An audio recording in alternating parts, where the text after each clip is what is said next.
Et on se retrouve en direct sur le plateau de TV Finance pour Chronocac, le CAC 40 qui ce matin ouvre en très forte hausse, plus 1,3%. On retrouve donc notre expert pour Chronocac, Xavier Fenot. Bonjour. Bonjour Roselyne. Vous êtes associé chez Interactive Trading. Le CAC avait fait preuve de prudence hier lors de sa séance dans le flou de la guerre en Iran et au Moyen-Orient, mais ce matin, il semble ragaillardi par les derniers développements concernant un possible plan de paix proposé par les États-Unis à l'Iran. Oui, c'est clair que ça va un peu mieux. Il y a quand même beaucoup de mouvements, beaucoup d'informations, de contre-informations, etc.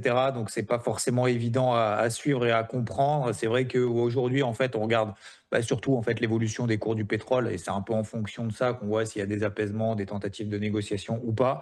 Alors les cours du pétrole, oui, ça se détend un petit peu. On est passé sous les 100 dollars, mais c'est pas non plus, on passe pas non plus sous les 80, 60 dollars. Là où on était finalement avant le début de la guerre, on était même d'ailleurs à 70. Donc aujourd'hui, il y a effectivement beaucoup de mouvements assez brutaux, assez brusques. Vendredi, la semaine dernière, c'était l'hécatombe. On avait notamment terminé quasiment à -2 sur le CAC. L'ouverture lundi matin, c'était quand même assez catastrophique. On est passé sous les 7600 points et aujourd'hui, bah voilà, depuis, vous l'avez dit, on a repris 3%, on prend quasiment 1,5% à l'ouverture. Alors, il y a quand même, faut rappeler la toile de fond, au-delà de la guerre en Iran et de l'impact effectivement de ces cours du pétrole qui vont avoir donc un impact au-delà de juste les prix de l'essence, hein, que ça soit les prix à la production, à la consommation sur énormément d'éléments, la remise en route du détroit d'Ormuz et de tous les cargos qui sont pour le moment mis un petit peu sur le côté. On a également les banques centrales qui sont coincées. On a même la Banque centrale européenne, encore une fois, qui a déjà, alors pas averti, mais en tout cas qui se pose des questions de relever les taux des directeurs cet été, alors qu'on attendait quand même des baisses des taux et on était plutôt dans un cycle d'assouplissement monétaire, j'ai envie de dire. Donc, c'est vrai que le marché est très nerveux, positivement comme négativement. Ça peut tourner voilà, au vinaigre d'une heure à l'autre, de manière euphorique, voire de manière un petit peu panique. Alors, c'est vrai qu'il n'y a pas vraiment de mouvement de panique non plus. C'est vrai qu'on en parle depuis un moment. On regarde les indices américains, le SP 500. Alors ça, j'en parle depuis un moment. On a cette grosse zone de support, ce qu'on appelle cette moyenne, cette ligne rouge, la moyenne mobile à 50 semaines sur le SP 500. Donc franchement, ça tient quand même très très bien. Et c'est la même chose sur le Nasdaq. Si on zoome un petit peu plus sur des unités de temps daily, au final, on est toujours dans ce range depuis le mois d'octobre. Donc voilà, il n'y a pas eu depuis finalement de nouvelles tendances autres que la neutralité et c'est exactement la même chose sur le Nasdaq. Alors vous allez me dire oui, mais c'est l'IA qui tient tout. Alors effectivement, c'est peut-être l'arbre qui cache la forêt en tout cas pour le moment. Mais pour revenir en tout cas sur le CAC, on avait parlé ensemble, si vous vous souvenez, la semaine dernière, mercredi, on avait cette zone des 7 900 points qui tenait, qui était légitime, une zone technique, les plus bas depuis le mois d'octobre, etc. OK, mais par contre, tant qu'on ne repasse pas au-dessus des 8100, pour le moment, on a quand même toujours une pression vendeuse sur des unités de temps courtes, notamment en horaire. Et je vous avais dit à ce moment-là, moi, ma première vraie zone d'achat, c'est plutôt les 7600 points, les plus bas de l'été dernier, donc il y a quasiment un an maintenant.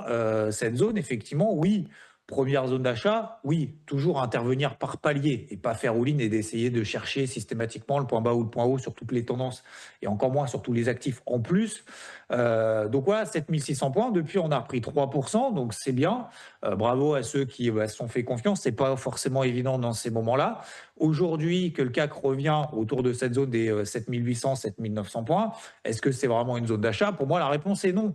Alors, c'est pas évident, encore une fois, quand on a ces mouvements quand même très brutaux, de rentrer contre le flux, contre la tendance, etc.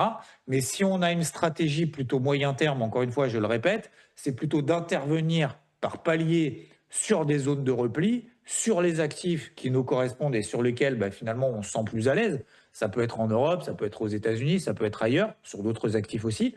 Donc ça, c'est une chose. Et si on a une stratégie plutôt court terme, là, maintenant qu'on a pris 1,5% depuis l'Open, est-ce que faut se ruer en disant ça y est, tout est derrière nous, je vais anticiper et j'ai une conviction forte que ça va se calmer? Non, Non, parce qu'aujourd'hui, on a des zones de résistance au-dessus de la tête, c'est trop tard et à force, finalement, systématiquement de courir après, j'ai envie de dire le son du canon, on se prend ce qu'on appelle des portes de saloon. Donc on vend finalement en bas, on achète en haut et on essaye de recommencer et systématiquement, on se fait avoir et on se dit: «C'est à cause du marché» ou à cause, que ça soit, des annonces qui sont faites, que ça soit par Trump et d'autres et des fausses informations qu'on peut avoir. Donc aujourd'hui, sur le CAC, sur cette zone des 7 900 points, on est en train voilà, de rallier. Pour moi, achat, non. Vente à court terme, oui, sur des signaux, sur des unités temps horaires. Et dans une stratégie un peu plus moyen terme, toujours la même chose. 7006, oui, zone d'achat, on l'a faite. Ça ne dit pas qu'on ne va pas le refaire, pourquoi pas d'ici quelques jours, voire d'ici quelques semaines. 7200, 6830, c'était les points bas des droits de douane de Trump. Donc aujourd'hui, plus 1,5, c'est bien. 7 900 points, grosse zone de résistance. Attention effectivement à ce que le soufflet ne retombe pas. Et toujours les mêmes zones d'achat, plutôt 7006, 7002 et 6830, vraiment dans une optique un petit peu plus longue. Merci beaucoup Xavier Fenot pour votre température des marchés. Merci pour votre éclairage et belle journée à vous. À suivre les Market Movers, à tout de suite.